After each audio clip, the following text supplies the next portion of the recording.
Alright, this is a tutorial on how to make fonts and lists.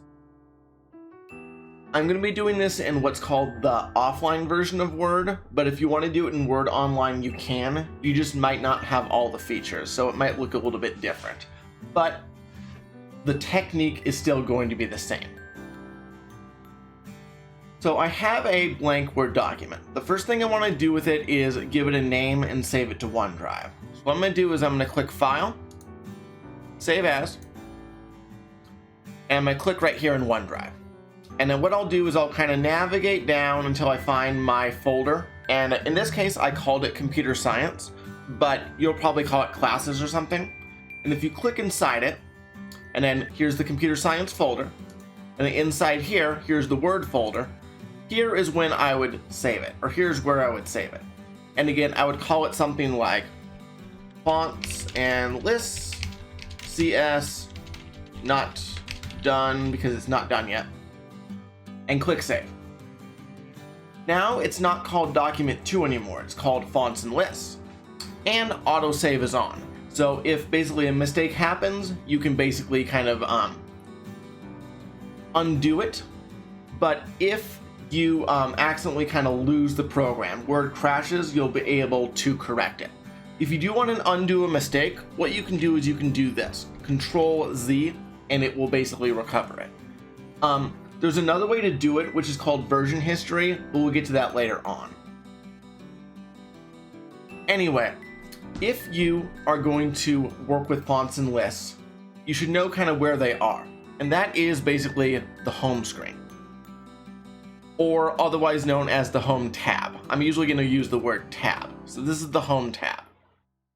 And the reason that you make a list is to kind of keep things organized. There's two main types of lists. There's the bulleted list, and there's the numbered list.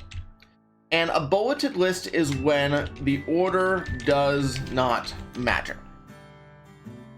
For example, like a to-do list, where you're like, okay, I need to go shopping. I need to go to the bank. I need to go to my dentist appointment. This is like the worst list ever, but it's a to-do list, right? I gotta do my homework.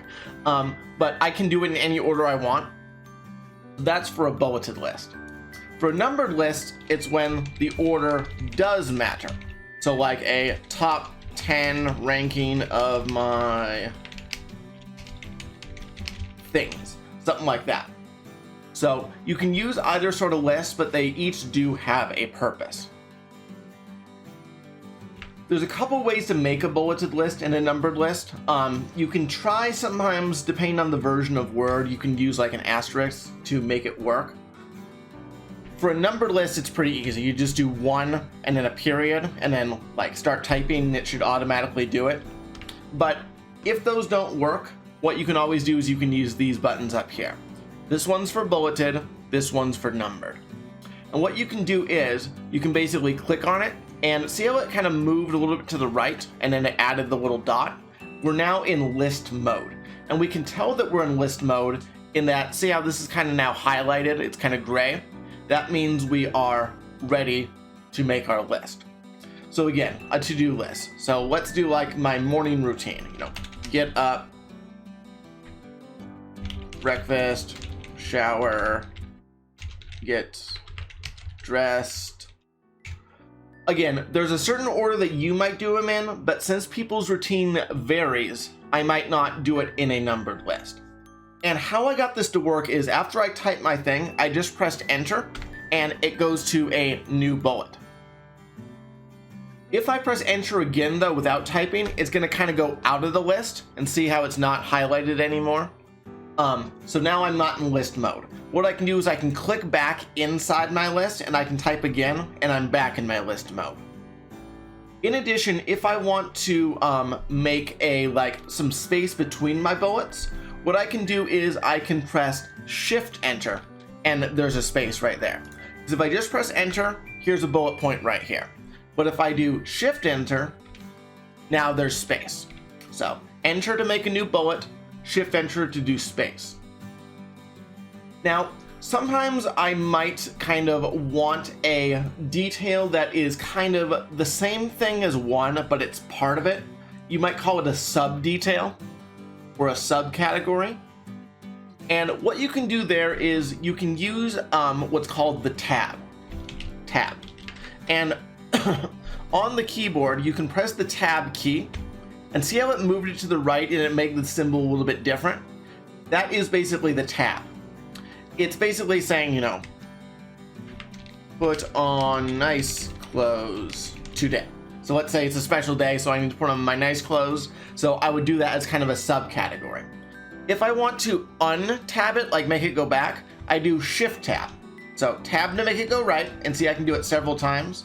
Shift tab to make it go left. I can also use these buttons right here to kind of go left and right. See, it says decrease indent, increase indent. So I can make it go left, make it go right. I prefer the keyboard myself because it's faster, but you do what you like to do. So that is how you do a bulleted list. A numbered list is almost the exact same thing. Numbered list, so I could click on it, or I could do, you know, one space. And sometimes you'll see this kind of little lightning bolt saying that it's like there. And then what I can do is I can do, again, like, you know, list of top things that I like to do. Like video editing, enter, reading, playing with my dog. And let's get some space between it. Again, shift enter, shift enter. And then let's say, again, I want something that's a bit more of the same topic, but with a bit more detail. I can say, you know, using Vegas Pro, or using After Effects, things like that. See how it says B, A and B? If I do it again and I tab again, it's going to turn into the, start the Roman numeral. So I, which means 1. But this is how you can do what's called a tabbed list. And like just like before, I can do shift tab or tab to make it happen.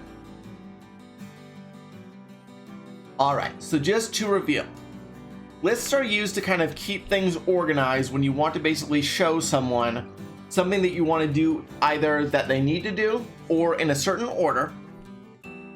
Again, bulleted lists are when you do not care about the order. Numbered lists are when you do care about the order. You can click on these or use the keyboard to make them appear. And then after you type, if you want to basically indent it or unindent it, you can do tab or shift tab, especially when you have a second one. See how it changes? That is how you make a list in Microsoft Word.